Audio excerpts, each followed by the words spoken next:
would like to talk to you all this morning about a table. And I know what you may be thinking. Really, Rabbi, you want to talk to us about a table? And to be honest with you, I'm not so sure I want to talk to you about anything,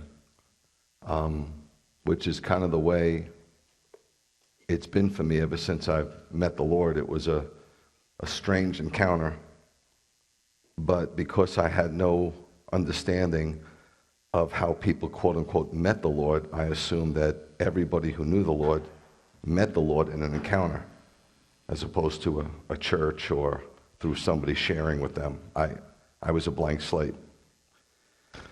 So I just was under the impression that God wanted to talk to us and spend time with us, just like that was the whole reason I had kids. I mean, some people just naturally, they're dating and they think, well, the next step, we've been dating 4 years, I guess we should just get married, which is really not wise for a lot of people. In fact, there's a fair amount of people who just shouldn't be married at all. They're just too selfish to be committed to another person. And so I just couldn't wait to be a dad. I knew I couldn't do anything well, but I had an inkling that I could be a good dad, and I thought I would love it. I had 3 older sisters, I had nieces and nephews, and I loved, Uncle Greg I loved being with them. I would do everything I could to be with them. They would never have to ask me, hey, can you come over? I would stop over their houses all the time, take them out. They'd sleep over. I'd take them everywhere. I just loved being around kids. They just made me happy. And so I loved being around my kids, and I just assumed if we're made in God's image and we're supposed to be human beings, being like Him, a lot of us are human doings.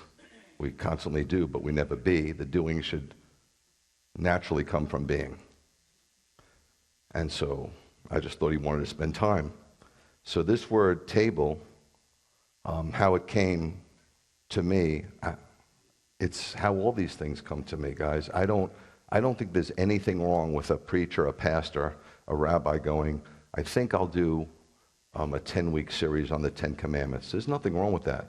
There's nothing wrong with teaching topically something from the Bible. There's nothing wrong going, I think I'll teach on the fruits of the Spirit, or I think I'll teach a salvation message. There's nothing wrong with that. But I was thrown into this, so I knew nothing. So I didn't have the liberty to say I'll teach on a subject matter because I didn't know any subject matter. So what I did was, I have an advantage because we meet on Saturday. Pastors, their Saturday night is shot. And then Sunday they're working. And then Monday they got to get the kids to school. They got to get moving. So they don't have an opportunity to just sit sometimes in God's presence. Sunday's my day. I don't have to do anything for the kids. So Sunday morning I get up before anybody gets up, 4 or 5 in the morning, and I just, Lord, what do you got for me, if anything? And every Sunday for over 25 years, He's always given me something. So I heard table, and it's a word in Hebrew. It's shulchan. It's used about 70 times, depending on what version in the Bible. A lot of times it refers to the table of showbread, the table that holds the holy bread. And if you look up the word shulchan, it could be an ordinary table, but every now and then, shulchan means the king's table. And the king's table is no ordinary table.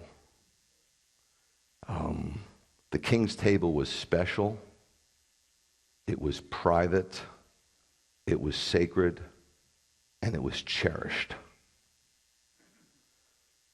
In my house, we live across the street since we moved here. When we moved here, we had nowhere to live. We came here sight unseen, and we didn't have a place to live. And somebody in town heard about it and was kind enough to give us their house on Lake Sinclair, was a little kind of getaway for them, little small house on Lake St. Clair. We lived there till we could find a place to live. And our office was, our synagogue office was in the house, so people would come in and out all the time. In fact, I remember one morning these two really hardcore-looking guys knocked on the door, and I was like, "What's up?" It was Saturday morning. And Bernadette won't ever forget this. And they said, "Hey, we just got out of jail this morning. We're here for service." And I'm like, "This is my house." And Bernadette's like, "Why did you tell them this is your house? They just got out of jail. You don't know if they got out honorably or they escaped."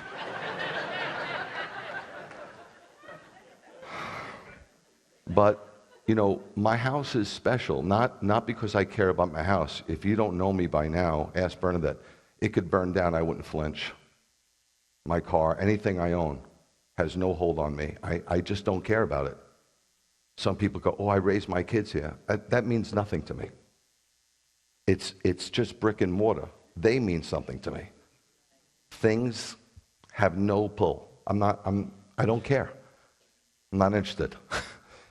So, in my house, I just don't let just anybody in. It's a sacred place.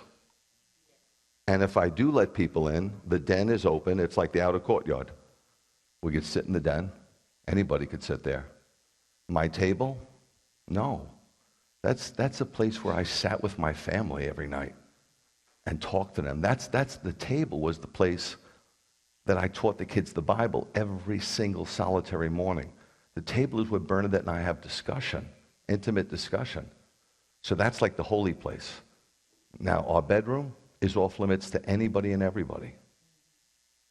I wouldn't even take anybody on a tour. When I used to visit people when we were small, I visited everybody. Everybody wanted to get to know me, and they wanted me to get to know them. And I understand that. It's just gotten too crazy.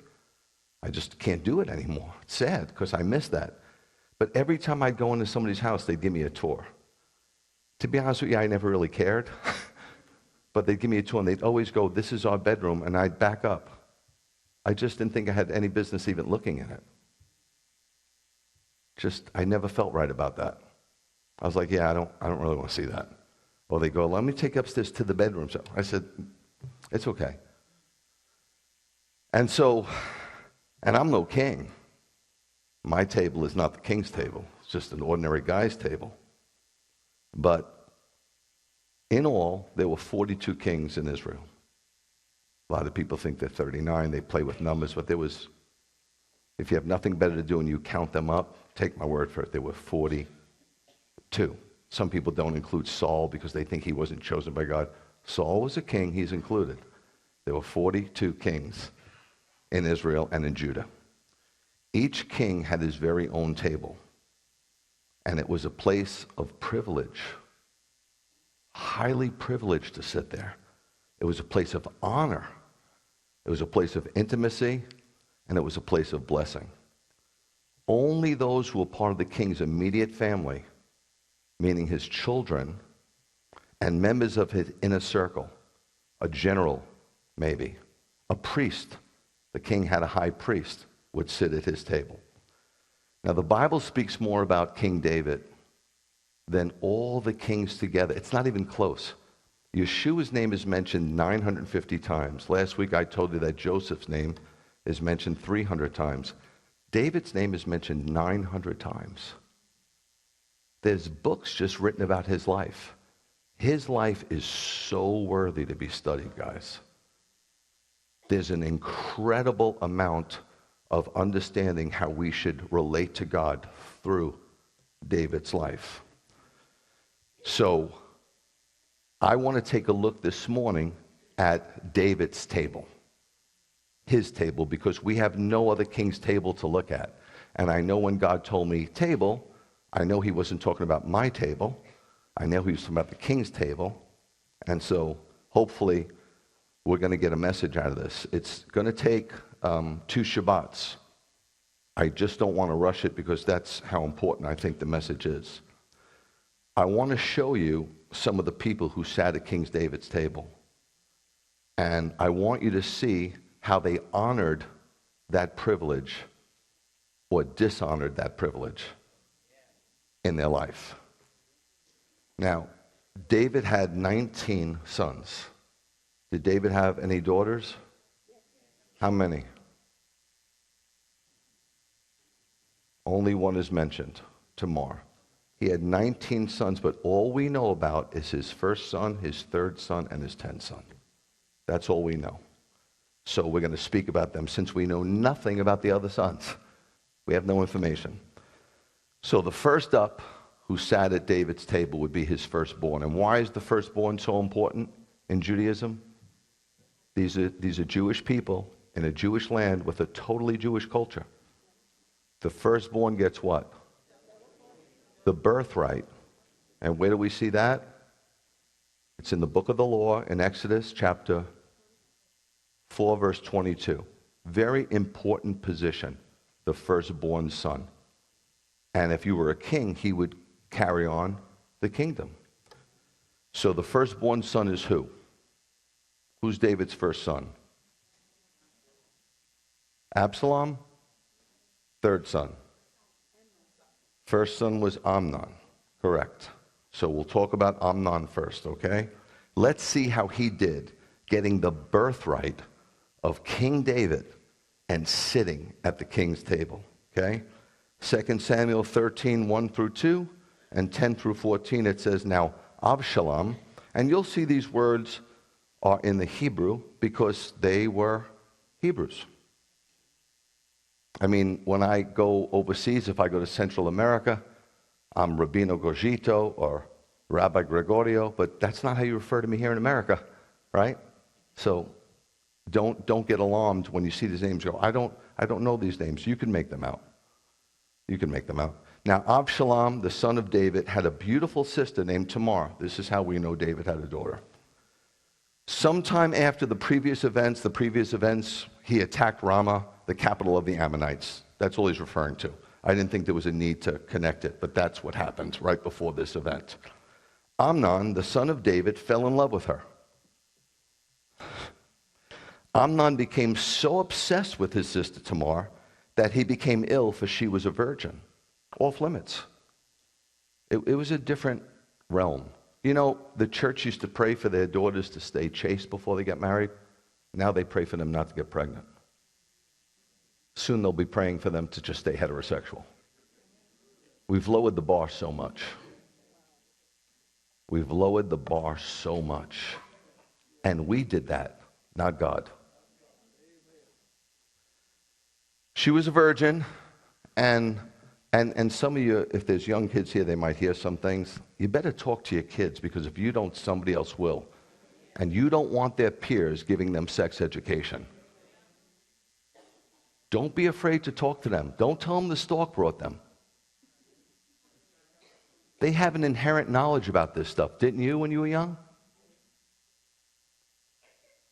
Amnon thought it would be impossible to approach her. True. Amnon said to Tamar, quote, bring the food into the room so that I can have you serve me. Tamar took the cakes she had made and brought them into the room to Amnon, her brother. But when she brought them near so that he could eat, he grabbed her and said to her, come to bed with me, my sister. Let's continue on. No, my brother, she answered him. Don't force me. I don't know if you guys know, but no means no. Things like this aren't done in Israel. No, they were done in heathen lands. The people that were kicked out before them, they had sex with their children, with their parents, priests, temple prostitutes, bestiality with animals. That's why they were evicted. God gave them warning after warning after warning. Don't you say that God just dispersed the Canaanites because he loved the Jews more. That's not what the scripture says. All your information about God should come from the scriptures. Don't behave so disgracefully. Where could I go with such shame? See, she would be a marked woman. She would suffer. And as for you, you'll be regarded as one of Israel's vulgar brutes. For you that don't know that terminology, that means you'll be known as a disgusting animal. Now, therefore, please speak to the king, because he won't keep me from you. In other words, the king he's a monarch. He has all authority. If you speak to the king and say, you want me as your wife, he'll grant it. Even though that's wrong. But moving on. Speak to the king, because he won't keep me from you. However, he wouldn't listen to her, and since he was stronger than she, he overpowered her and raped her. Absalom was David's son by Maachah, but Amnon was David's son by Ahinoam. If you don't take my word for it, just read Samuel and you'll find out. That means Amnon and Absalom were half-brothers. So Amnon lusted after his half-sister, if you will, Tamar, because she was the full sister of Absalom. You getting this? And I'm not being a wise guy. When I say you're getting this, I'm not being a wise guy. I'm not looking down on you. You know, I read the Bible a lot. I know this. I don't want to move on if you don't get it, because it doesn't pay for you to be lost and then you just be here. I'd rather have you understand this much than, fly through it and get nothing out of it. You follow? So, this was his half-sister. He did not see how he could get near her because she lived a secluded life of purity. When you were a virgin and you were pure, you were protected in Israel's society. Then Jonadab, we talked about Jacob's family being dysfunctional. This is dysfunctionality on steroids. Jonadab was David's nephew, Uncle King David. And he suggests a solution. Oh, you want to sleep with Tamar? Pretend you're sick. Lure her into the bedroom to nurse you, and then rape her.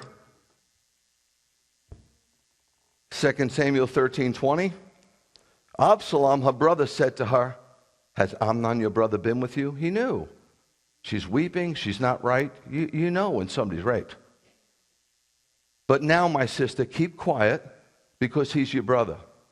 He was trying to say, don't upset the family, but he had a plan. This is his sister, and that's his half-brother. And guess what? He's going to get revenge. Do you see how real this is? Do you see how religious people just thouist and thouist, and then nobody can relate to it because they feel like these people walk on water? No. They're real people with real problems. There was only one who walked on water. Don't take the matter to heart, but Tamar remained desolate in her brother Absalom's house. So she left the king's house and stayed in Absalom's house. He said, just stay in the house. Stay in my house. I'll take care of you. So he comforts her, as any good brother should. He was acting like it wasn't so serious, like, hey, it's just we'll keep it in the family here. But he was plotting revenge. Disgraced and unwanted for marriage, Tamar remained desolate in her brother's house. This means that she lived and died unwed. Sad. We realize that lust hurts the innocent as well as the guilty. Absalom waits 2 full years. He's not in a rush, but he hasn't forgotten. He's waiting for the right opportunity. Look at 2 Samuel 13, 28, 29. Absalom ordered his servants, pay close attention. When Amnon is in high spirits from drinking wine, I'll say to you. So he has this party. David doesn't come, but all the other brothers come. Kill Amnon, then strike him down. Don't be afraid, he says. I'm the one ordering you to do it. But take courage and be bold. Absalom's servants did to Amnon as Absalom had ordered. At this, all the king's sons jumped up, mounted their mules, and fled. So he has this great celebration. Do you know what was going on? It says in the Bible they were sheep shearing near Bethel. That was a big celebration, sheep shearing. And they celebrated with drinking and food. And so he sets it up just at this time. He's brilliant. He has a scheme. He didn't succeed in bringing all the king's sons, but he did succeed in bringing Amnon. At a predetermined signal, Absalom's servants killed Amnon. So did the king's firstborn honor the privilege of sitting at the king's table? Not at all. Now it makes sense to move on to the other son we know something about, Absalom. Let's see how he did, okay? Do you have that screen with Absalom's name on it? We're going to go to Absalom. Okay, let's look at the first information we have about him, 2 Samuel 14, 25, 26. Now in Israel, there was no more praise for his beauty than Absalom. You know, I got to tell you something. I meet so many believers that are so external. It's so sad for me. I mean, you could dress nicely and take care of yourself, but to what extent? When inner beauty suffers. And who are you to dictate who's beautiful and who's not? Show me the book that tells me. What is it, the gospel according to Madison Avenue?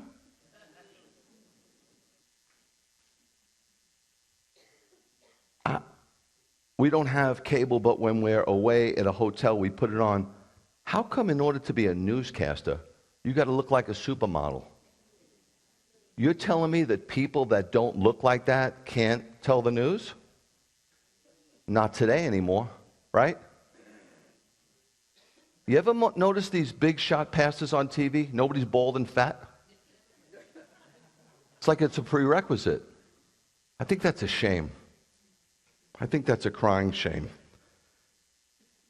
Now, there was no one more beautiful than Absalom. There was no defect on him from the sole of his foot to the crown of his head.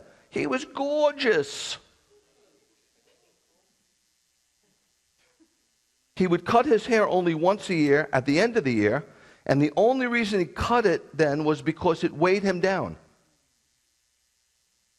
He weighed the hair from his head at 200 shekels according to the royal weight. It was 5 pounds. It's one way to lose weight. Absalom had natural good looks, and he had luxurious growth of hair. And those are mentioned here because they're factors in helping him to steal the hearts of the people. Good-looking people get doors open for them. I remember when I was in the gym working, there was an actress that came in. She was married to Jean-Claude Van Damme, and he was there for a party, a Ron Rice party, who lived in Ormond. And she came in, and you can imagine what she looked like, right? Jean-Claude's not just, he's a big deal, right? Especially with that wee accent of his.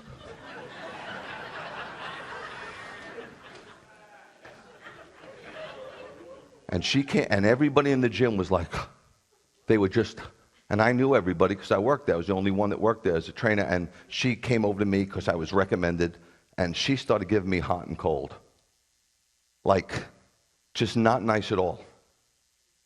And then she went on her elliptical thing, and she came back to talk to me after. She goes, "I'm ready now." And I said, "Who the hell do you think you are?" And she goes, "What?"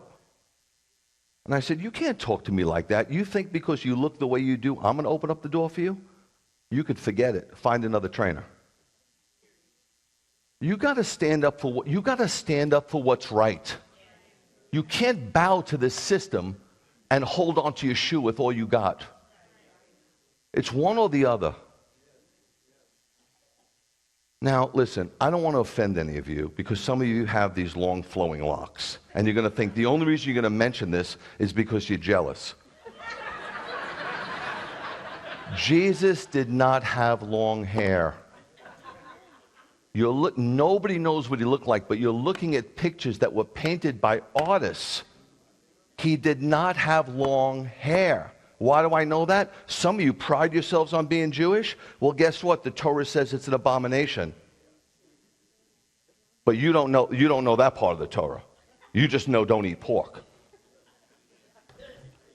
Read it for yourself, Leviticus 19:27. I'm not going to go over it because it's not important to me. 1 Corinthians 11, 14, 15, Paul also says it's an abomination for a man to have hair like a woman. And Ezekiel 14, 20 says, cut the hair short. Now, does that mean you can't have long hair today? Not necessarily. But just know this, Yeshua would not have hair like a woman. Rabbi, you sound nuts. Really? Where are you getting your information from? You getting your theology from VeggieTales?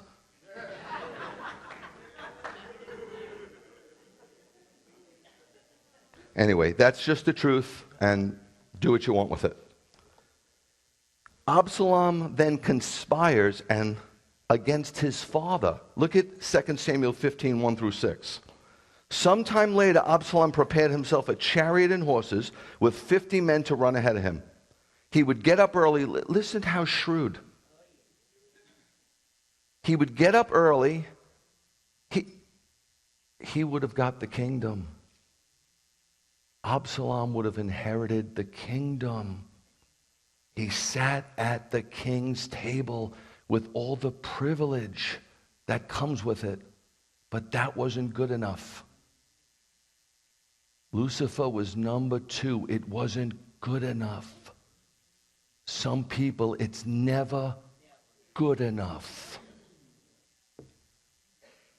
He would get up early and stand by the road leading to the city gate. What's so important about the city gate? That's where all activity took place for the community. All decisions, that's where the court was held.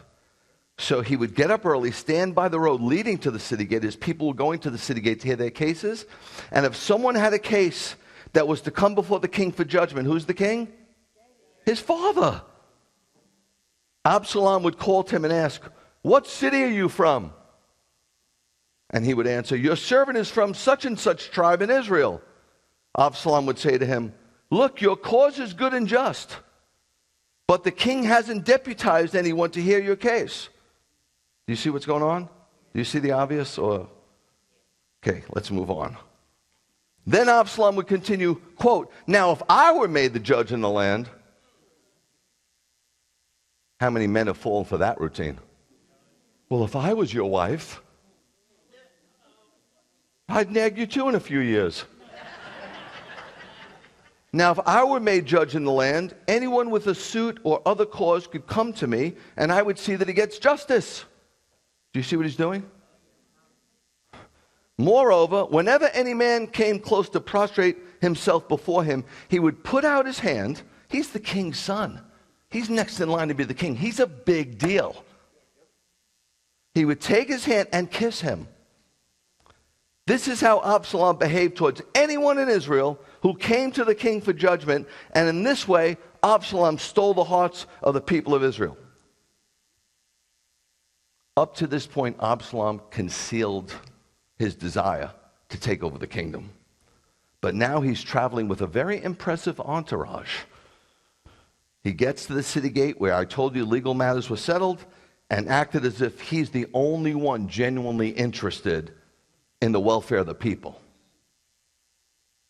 He practically accused his father of failure to provide adequate legal aid and said that if he were king, the people would receive the justice they deserved. He courted the favor of people from various cities of Israel. Sounds like he would make a heck of a politician today, huh? And you guys get caught up in politics. Shame on you. When we had to choose a senator, what was my choices? One that threatened to beat his wife or one that beat his wife? Great choice. That's what we have today. And you guys fight back and forth on social media. I've seen families break up over it. Shame on you. 2 Samuel 17, 22, 24, 25.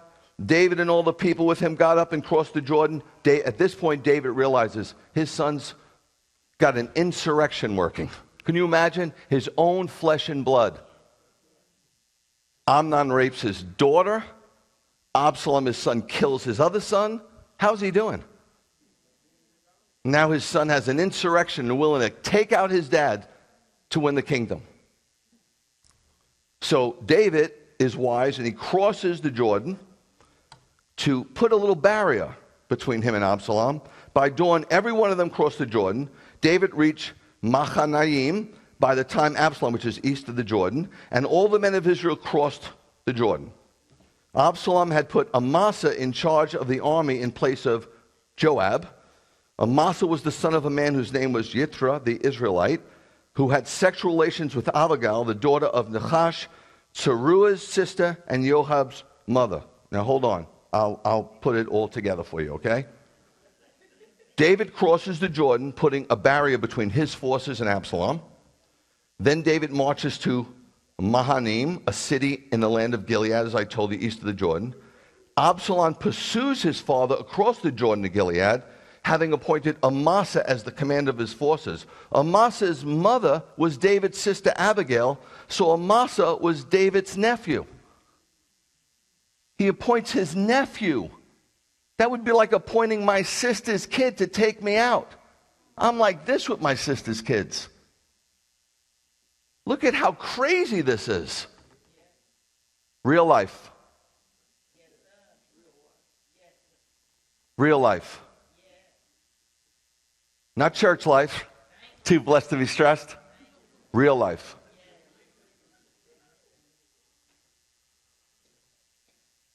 So Absalom amasses an army against the king, but it's his dad.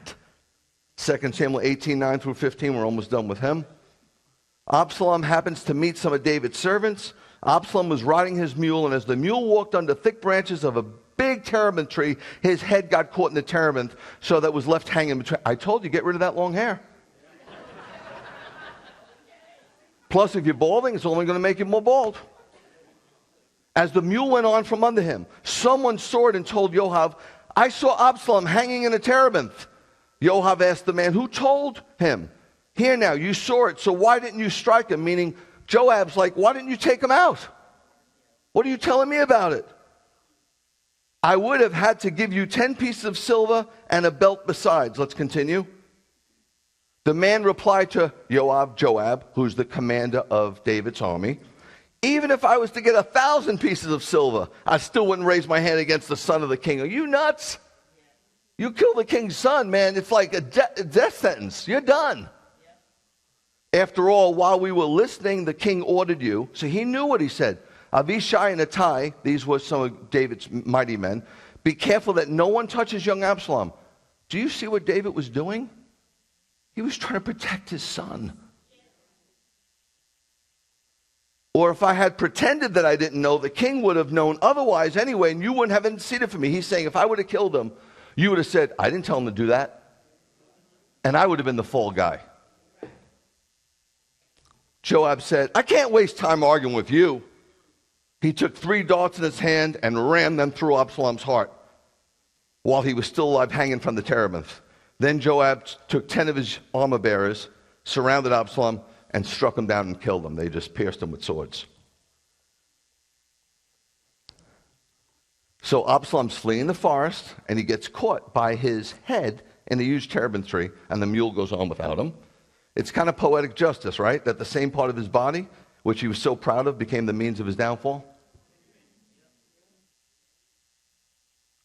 Pride comes before the fall, a haughty spirit before destruction.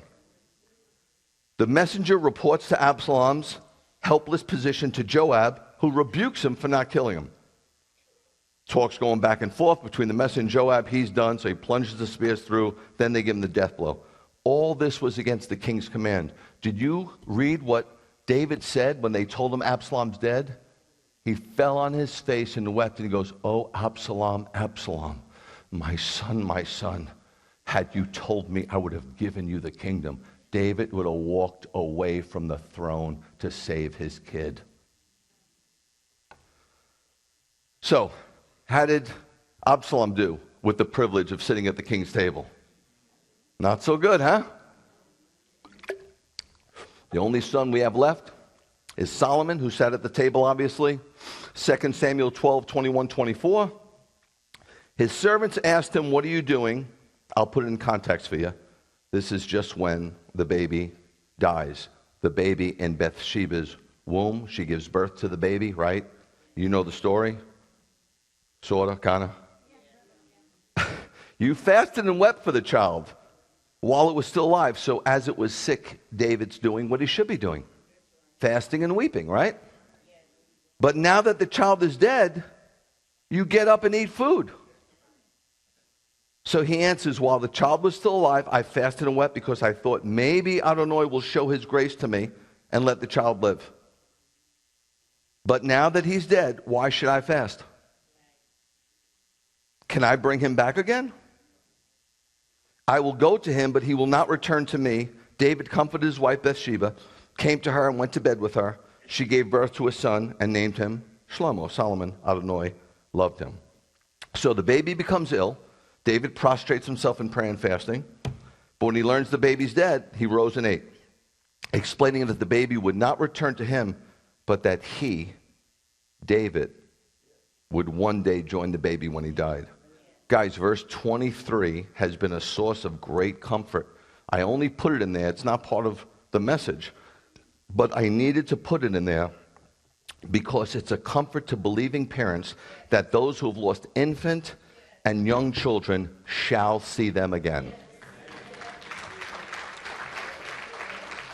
David comforts Bathsheba, and they have another son, Solomon, who is destined to succeed his father as king. For your information, no one is above the law, not even a king. In fact, it says in Deuteronomy that a king would have to write his own book of the law and read it daily, because as a representative of God before the people, he even had a higher calling. Now, I want to show you how accurate the law of God is. Okay? King David's sin was remitted, correct? Nathan said, you will not die. You will not die. However, the consequences would follow him. Do you know what it says in Exodus 22:1?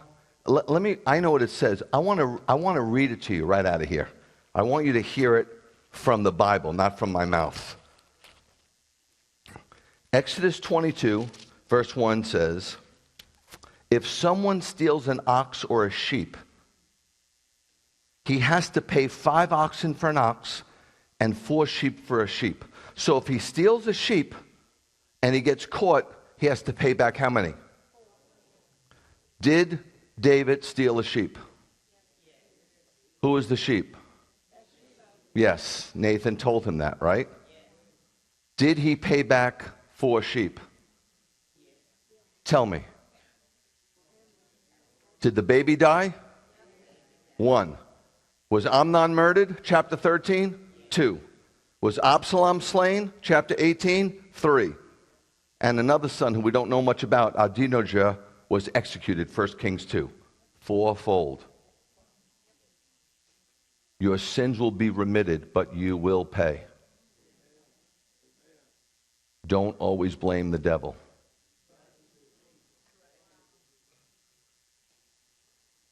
Thankfully, Solomon was a humble man. 1 Kings 3:4-9, one of my favorite sections. One time the king went to Gibeon to sacrifice. What are they doing in Gibeon? That's where the temple is at the time. The ark is in Jerusalem, but the temple is in Gibeon. He goes to sacrifice because there was the main high place, the sacrifice, not high places like you think in Ashereth. Shlomo offers 1,000 burnt offerings on the altar there. 1,000. At Gibeon, Adonai appears to Shlomo in a dream at night, and God said, quote, tell me what I should give you. Imagine if God came to you at night and said that. Start to think about a good answer. Don't say like pay off my mortgage, because he'll disappear. Tell me what I should give you. Shlomo says, quote, you showed your servant David, my father, much grace as he lived before you honestly and righteously, having an upright heart with you, which he did. You're only seeing snippets. You're only seeing snippets of David's mistake. How would you like me to take all the mistakes you made and write them down in a book and let everybody read it? He lived very righteously. Very righteously. Why do you think he was called a man after God's own heart? Praise God if that's what you're called. Don't be so quick on the trigger. You're way too judgy. Don't you know anything about severe mercy? You showed your servant David, my father, much grace as he lived before you honestly and righteously, having an upright heart with you. You preserved this great grace for him by giving him a son, Solomon, to sit on the throne, as is the case today. Let's continue. So now, Adonai, my God, you have made your servant king in the place of David, my father. But I am a mere child. I don't know how to lead. Vern, does this not sound familiar? Moreover, your servant is among your people, whom you chose. I'm just one of them. No big deal. A great people so numerous that they cannot be counted. Therefore, give your servant an understanding heart, able to administer justice to your people, so that I can discern between good and bad, for who is equal to judging this great people of yours? What an answer. Oh my. What an answer. Beautiful. So God appears to Solomon, as I told you, where the tabernacle was in Gibeon. And he asks him, what do you want? Anything. What do you want most of all? And he says, a lev shomer. Lev shomer in Hebrew literally means a heart to hear. A heart to hear. Lev shomer. The king wants an understanding heart for the task of judging and ruling the people of Israel. Basically, he just wants to hear God's heart for the people. He knows how to hear the people's heart. He knows how to talk to people and hear what they're saying. I know if I talk to you and I say, tell me what's on your heart, you're going to tell me probably. If you don't, that's on you. But hearing God's heart is a whole different ballgame. Lev shomer. The request pleased the Lord so much that he granted it, together with riches and honor and a long life. If... It's a catch. If and only if Solomon walk in obedience to God. Don't think God throws blessing dust from heaven. Doesn't work like that. He's a God of order. So Solomon was humble. Beautiful, right? 1 Kings 11, 1 through 3, continuing on with Solomon's life, who sat at the king's table, who was king, and had his own table at this point. King Shlomo loved many foreign women besides the daughter of Pharaoh. Oh boy. What do I always tell you? Gold, girls, glory. That's it. That's what will get you every time. Money, women, and by the way, it's 3 G's for you ladies too. Just change the girls to guys. There were women from the Moabite, Ammonite, Edomite, Sidonite, Hittite, nations about which Adonai had said to the people of Israel, you're not to go among them, or they among you, because they will turn your hearts away towards their gods. But Shlomo was deeply attached to them by his love. Or shall we say by his lust. He had 700 wives, all princesses, not just run-of-the-mill, king's daughters from all over the world. Can you imagine? I can't even deal with one princess. How did he deal with 700?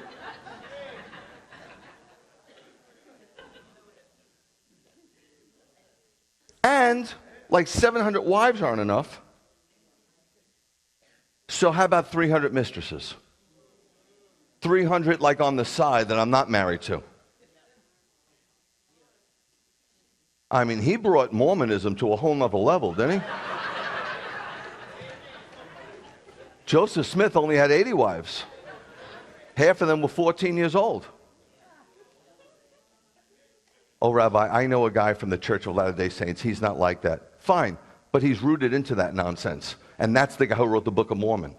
And same with the Jehovah's Witnesses, and the same with anything. Don't tell me about how nice a person is. The best of men are men at best. And if you're part of a church that's ordaining homosexuals or anything else that's anti-biblical, you're rooted in that mess, whether you like it or not.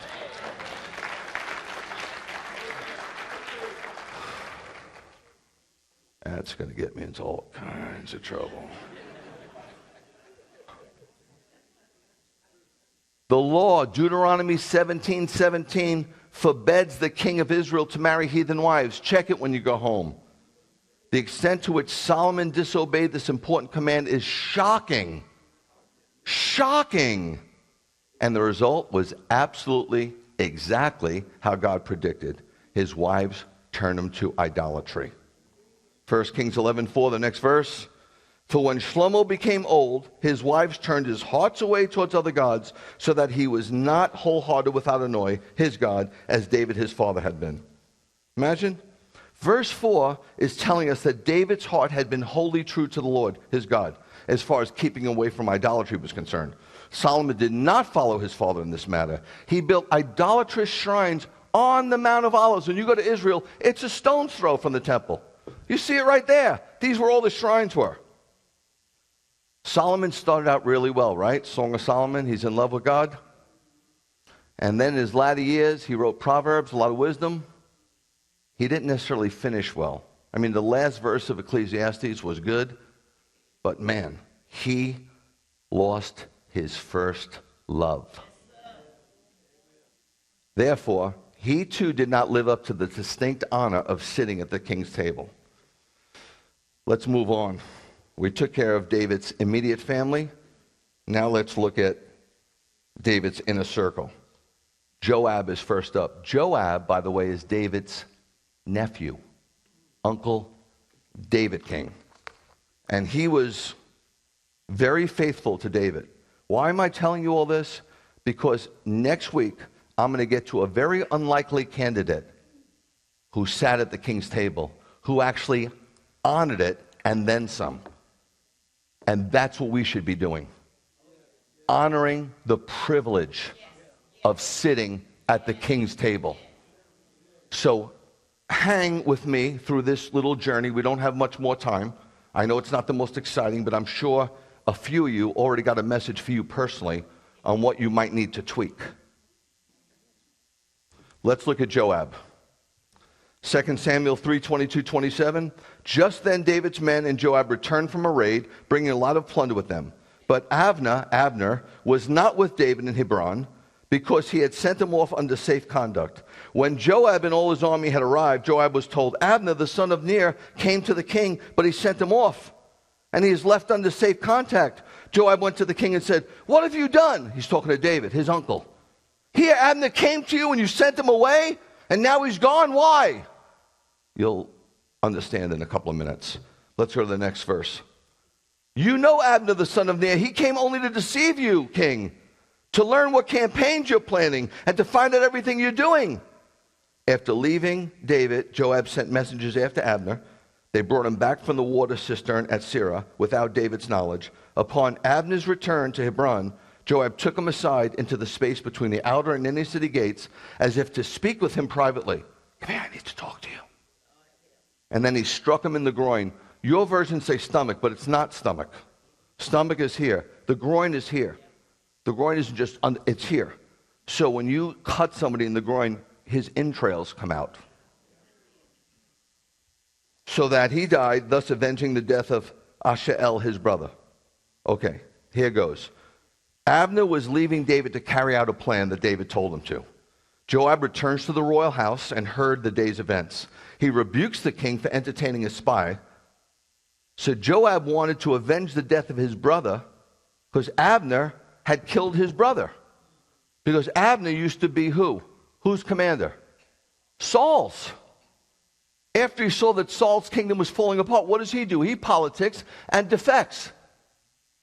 He says, King, I nearly wasn't really with him. I want to be with you. And he's family, so he brings him. But he's done. So far, Joab is not doing so great because he went against the king's commands. Even though he meant well, he was just avenging his brother's death. Okay, let's see what else Joab did. 2 Samuel 24-7.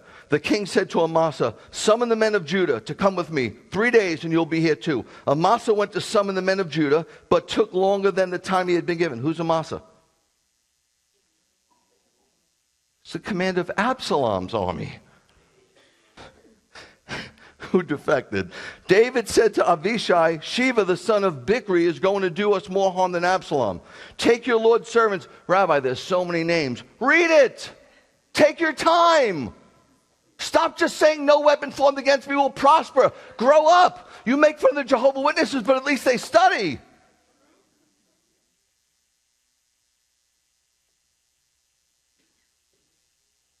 Take your Lord's servants and pursue him so that he won't take over the fortified cities. With him went Joab's men, the Kritai, the Pelatai, and all the experienced soldiers. They left Jerusalem in pursuit of Sheba. Who's Sheba?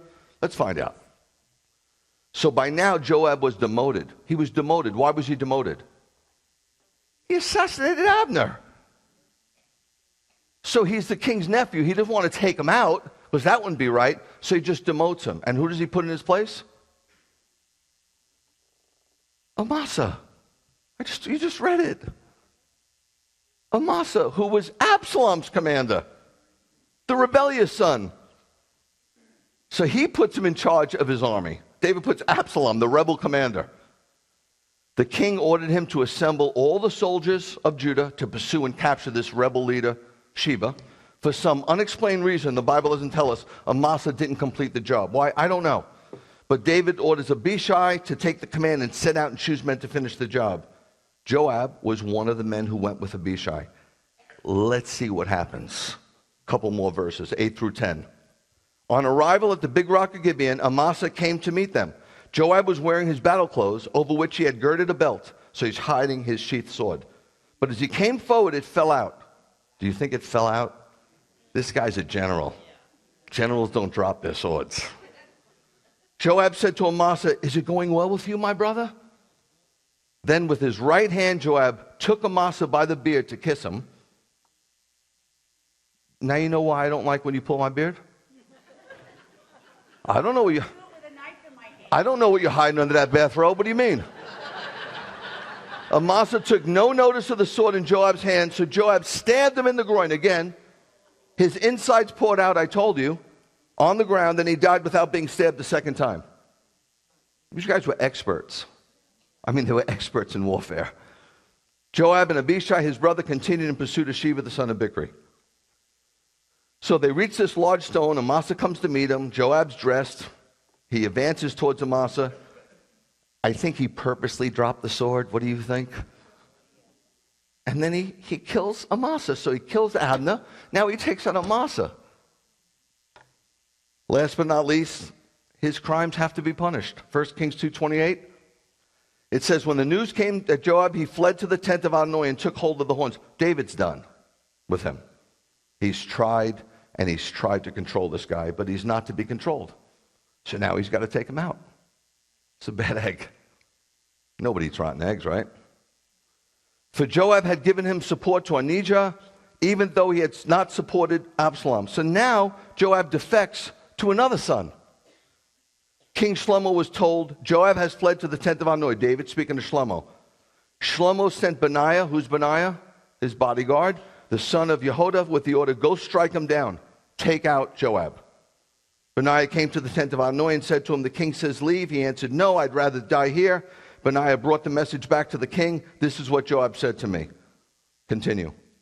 The king answered him, do what he said, strike him down and bury him. In this way you will take away from me and my father's family the blood which Joab shed for no reason. Adonai will bring his blood back on his own head because he struck down two men more righteous and better than he. He killed them with the sword without my father David's awareness. He's talking about Abner and Amasa. Abner the son of Ner, commander of the army of Israel, and Amasa the son of Yeter, commander of the army of Judah. David's on his deathbed. Joab conspired with David's other son, Adonijah, as the next king instead of Solomon. He made rash decisions. He had vengeful murders. And he just had an inability to take orders. He had a rebellious spirit. So finally, David, it drove him over the edge. He runs to the temple and grabs the horns of the altar. What do we know about that? You can grab the horns of the altar if you're innocent. But I got news for you. The altar of God gives no protection to anyone who breaks the law. So how did he do? Sitting at the king's table. So far, not so good, huh? One last one before we continue next week. And thankfully, the last one who sat at the table before the guy I'm going to talk to you about next week, and I might just send you out the scriptures if you promise to actually look at them.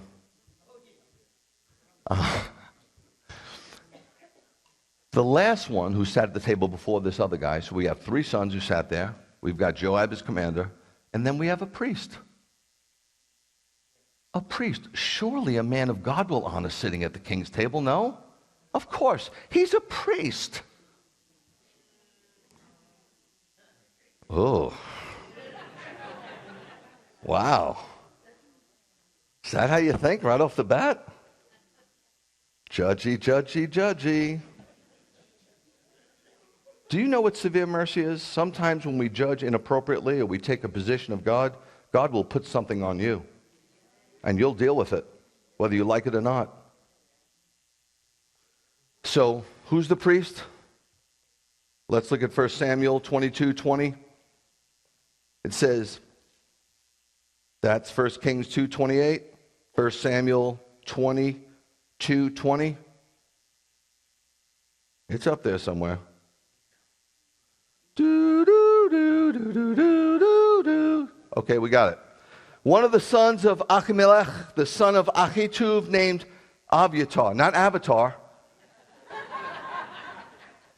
I've never seen it. I think a lot of people saw it. What did it bring in, like $3 billion, something like that? I don't do science fiction. I just don't. Named Abiathar, escaped and fled to join David. What was he escaping from? You know this, right? No weapon formed against me. Abiathar told David that Shaul had killed the Kohanim of Adonai. David said to Abiathar, I knew it. That day when Doeg the Edomite was there, I knew he would tell Shaul, Saul, I caused the death of every person in your father's family. He feels responsible for the death of the priests. Stay with me. Don't be afraid, because the one who is seeking my life seeks yours too. Saul wants to kill me. He's coming after you too. You'll be safe with me. I'll protect you. When Abiathar, the son of Ahimelech, fled to David in Keilah, he had brought a ritual vest with him. Okay. King Saul had definitely lost his mind at this point. He literally lost his mind. Like kind of Nebuchadnezzar, remember? He lost his mind. He freaking lost it. And he goes to this town and he kills 85 priests of God. Legitimate priests, slains them in cold blood. And why did he do that? Because of jealousy. Because Doeg reports to Saul that Abimelech, the priest, supported David. He gave him some bread. So he's helping out his arch enemy. Was David Saul's enemy? How many times did he say to him, I could have killed you? I won't. And I won't let anybody touch God's anointed. By the way, how many times is that spoken out of context? Some of you have been in churches where that pastor said, don't touch God's anointed. Well, show me your anointing and maybe I won't touch you.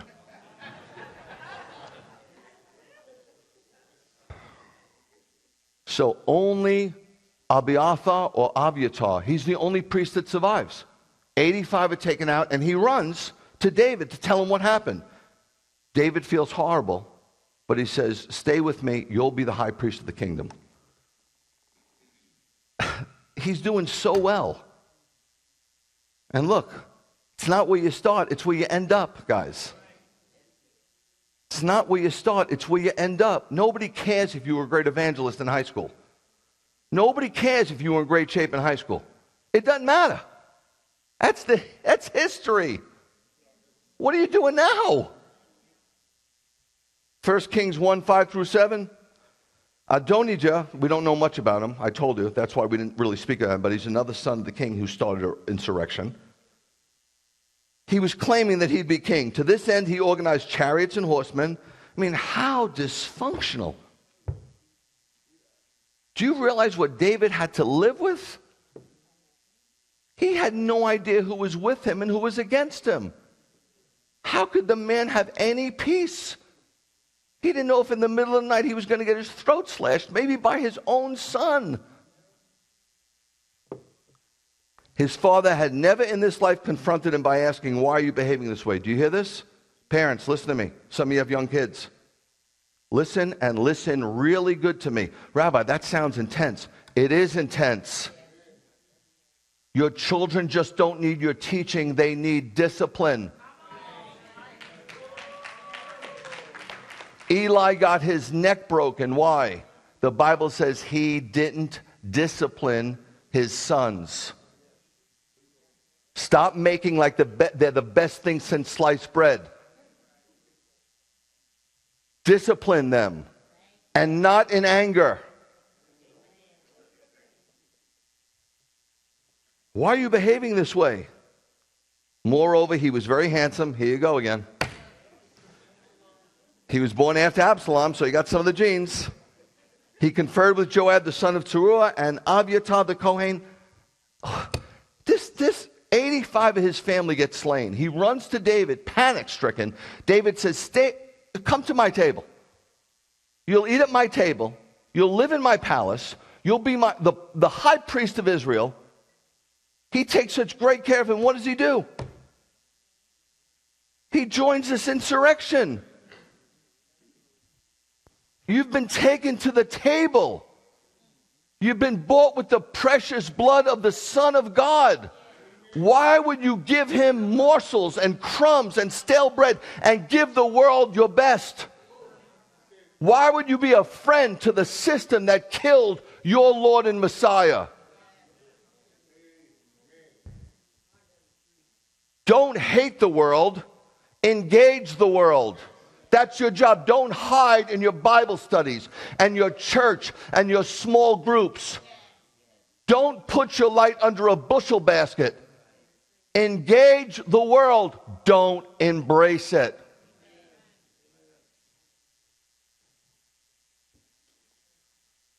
Adonijah was David's oldest surviving son and thus considered himself next to the throne. Man, Amnon and Absalom were both dead. Before his father died, Adonijah proclaimed to be king. He prepared a great entourage and enlisted Joab and Abiathar. Being a good-looking guy, he won a great following. Sadly enough, we learn here that David was an indulgent father and Adonijah was a spoiled son. See, when I was young, if your parents spoiled you, your neighbor beat the crap out of you. Somebody had to.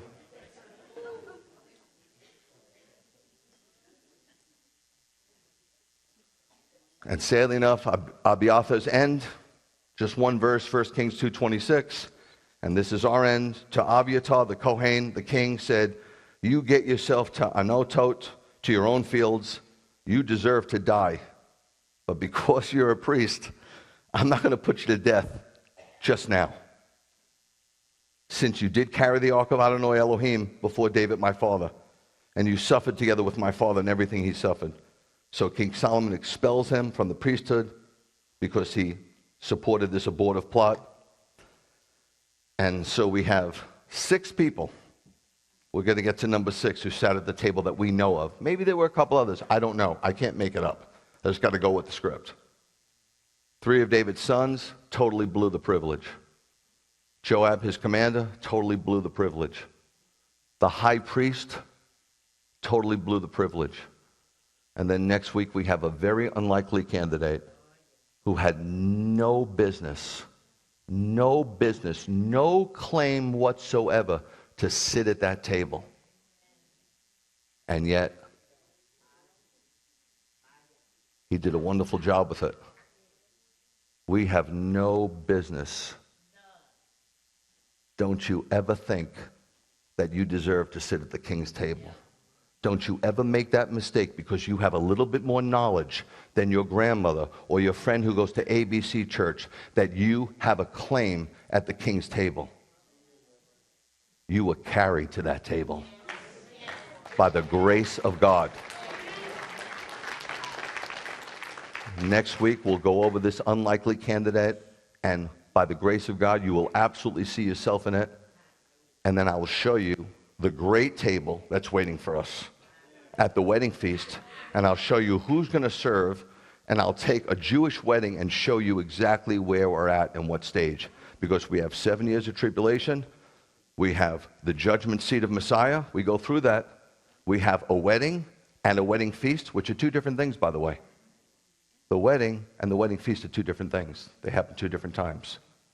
And so for all you who know it all, feel free to come and correct me. You know who you are. Right? Look, you can know all there is about the scripture and you can still not know the Lord. There are PhDs all over America on some of the finest colleges like Harvard and Princeton and Yale. And they'll know more about religion than you'll ever know, and they'll know more about the Bible you'll ever know, and they don't know Yeshua.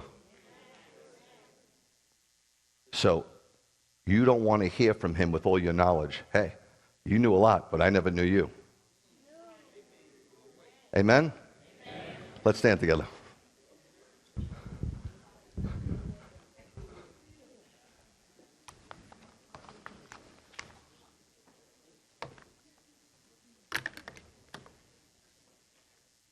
For some reason, it got really quiet in here. There weren't a lot of amens today. What happened? It's okay.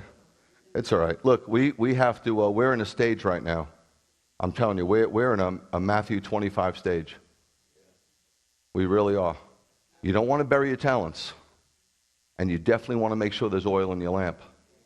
Because if there's no oil in your lamp when he comes, he's not going to be able to find you. We're close. We're so much closer than you realize. I know you're saying, oh, we're close, but you don't believe it. I'm telling you, believe it. We're a lot closer than you realize. May the Lord bless you and keep you. May the Lord make his face to shine upon you, be gracious unto you. And may the Lord lift up his countenance upon you and give you peace. In the name of the Prince of all peace, Yeshua. Yivarecha Adonai v'yishmerecha. Yo'er Adonai panav elecha v'hunecha. Yisa Adonai panav elecha v'yasem lecha shalom. I do love you. Shabbat shalom.